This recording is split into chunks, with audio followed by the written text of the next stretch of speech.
to the 6 o'clock news. We are here on location at Halifax Community College in Weldon, North Carolina, and we will be having special guests tonight, Miss Ashley Wood and Miss Megan Coger from their dental hygiene program. They will be telling us about their new program for expectant mothers that they are doing in conjunction with the local health department. So y'all are both RTH students. We are. Are you first or second year? We're second year. We're graduating this May 15th. Can you tell me a little bit about dental hygiene in general? Sure. Hygienist, we're trying to focus on prevention here, and we clean mostly, we assess, and we take x-rays, and we can do pretty much anything that a dentist can do, except for we can't like pull teeth or do fillings or things like that, but we can spot them. And we're all about preventative measures. We want to stop it before it happens or maintain it. That sounds good. So tell me about this new program you're having for the pregnant women in this facility. Well, we started a program around pregnant women that we want to address the concerns of nutrition counseling, pregnancy gingivitis because hormone levels, and nutrition. I think I already said that. You want to tell us more about it, Megan? Sure. We're working in conjunction with the health department, and pregnant women will go into the health department and get, they're referring here to get their teeth cleaned, and we'll do educational things with them as far as taking care of the baby's teeth and making sure they can take care of their own teeth and stuff like that. Well, that pregnancy gingivitis that you touched on, can you explain more about that to me for our viewers? Sure. Pregnancy gingivitis is you get elevated hormone levels when you're pregnant, and that really affects, sometimes it has an exaggerated effect on the gums when you have plaque buildup and the gums bleed. And most of the time it goes away after pregnancy, but sometimes if it's not taken care of, it can turn into periodontal disease, which is irreversible. Okay, well, how can someone that's pregnant reduce the effects of that gingivitis? Oral hygiene, good oral hygiene, brushing 2 times a day, flossing once a day, fluoride. And for these women with newborn babies, how would they care for their mouths when they don't have any teeth? Why is that important? Because babies can get things like thrush and stuff like that, and what's it called, bottle mouth or baby bottle mouth, and there are different ways you can care for it, and that's not good to have in their mouth. It's an overgrowth of bacteria, and so we'll tell the parents things like that. And it's also important for the parents to get in the habit of keeping their children's mouth clean, and so that they'll be in that same habit throughout their whole lives, and that child will have nice teeth and keep them clean their whole life. And they'll be used to, sticking your hand in their mouth when they're little, and they're always used to it, and they'll accept it. That's why some kids, they don't want it. So y'all are very much on prevention. Very much on prevention, yes. Okay. Well, if you'll excuse me, ladies, we need to take a break from our sponsors, and we'll be right back with Miss Wood and Miss Coker.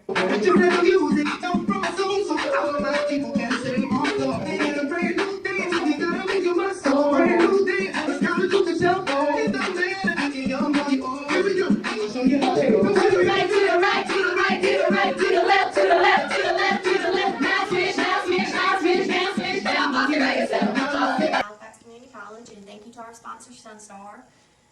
We don't like Sunstar in it. Do y'all know any Sunstar products? Not anymore. Okay. Well, back to our previous topic about cleaning for an infant's mouth. You explained why it's important, but how would you actually go about it? Cleaning the infant's mouth? Yes. Using just a wet washcloth. You don't really need to use any chemicals because they don't have any teeth in their mouth. And just kind of put it on your fingers, or they actually sell little finger things, and just kind of wipe around the outside. I think I've seen those finger wipes that you're talking about. Well, speaking of children's oral health, I keep hearing about fluoride. What is fluoride? Why is it important? How do you get it? Okay, fluoride makes your teeth strong, generally, and what people don't know is that the outer surface of their teeth actually has little bitty holes in it, and that's where the bacteria and food and stuff like that you eat gets into those little holes, and it kind of bores in there, and that's how you get a cavity. And so if you use fluoride, then that'll kind of fill up those holes. It protects your teeth from getting cavities. And you have fluoride in most water systems. If you have county water, city water, they have fluoride in it. You have fluoride in most toothpaste that are ADA approved. You have it in some mouth rinses, and you can also get it professionally applied at a dental office. So fluoride is especially important for children, though, because their teeth are still developing, correct? Right, yes. And is it possible to get too much fluoride, or is... It is, actually. You can have too much fluoride and develop a condition called fluorosis, and that will actually involve your teeth turn like different colors, or they can. There's different levels of it. But yeah, you can't have too much fluoride, but I doubt that anyone within a normal, like a generally populated area in the United States would get fluorosis, simply because there's only a certain level of fluoride put into the water systems, and that's regulated. Yeah, I've heard a lot about people that are actually against the fluoride. What would you say to them to get them to change their minds? Well, see, with children getting fluoride, if they ingest it like they swallow it and it goes into their body system through their blood, then that goes into their teeth and that can help build their teeth up like that when they're still developing. However, in adults, their teeth have already fully developed, and so they need to get fluoride from being directly applied to their teeth on the outside. And so there's no way that that little bit of fluoride being applied to a child's teeth on the outside, an adult's teeth on the outside, is going to be too much to give you fluorosis or have any other sort of effects like that. Okay, so these pregnant women, it's important for them to use fluoride too.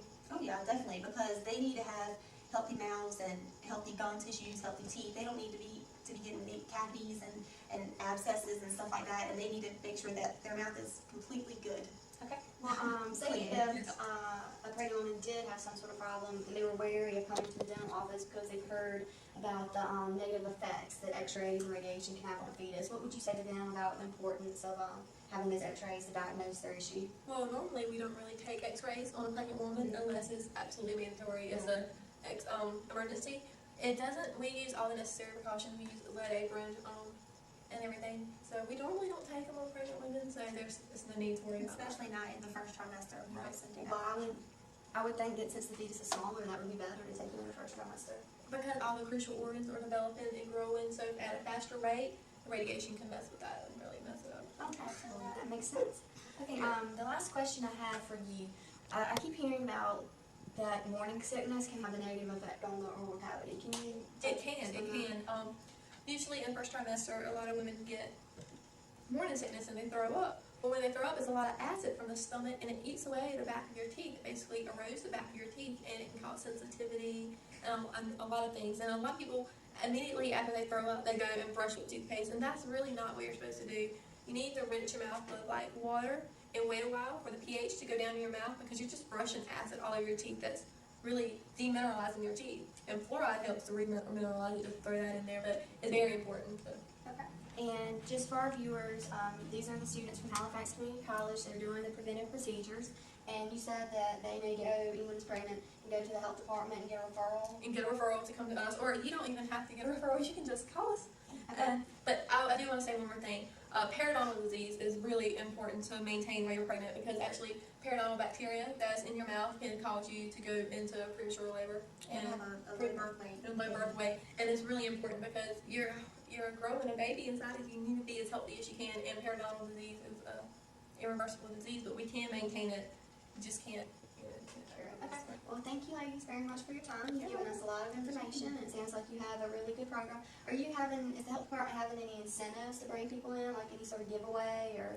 Yeah, I believe at the health department they have, if you sign up for this program, you get referred to us, they have like counseling sessions, little educational things going on every Wednesday night, and you must attend like one a month, and you get maybe like a car seat or little gifts like that they give to you. So you have to go to these meetings, you have to come here and participate in everything, but yeah. Well, I think y'all have definitely taught us a lot about the importance of oral health with your overall health, especially during pregnancy.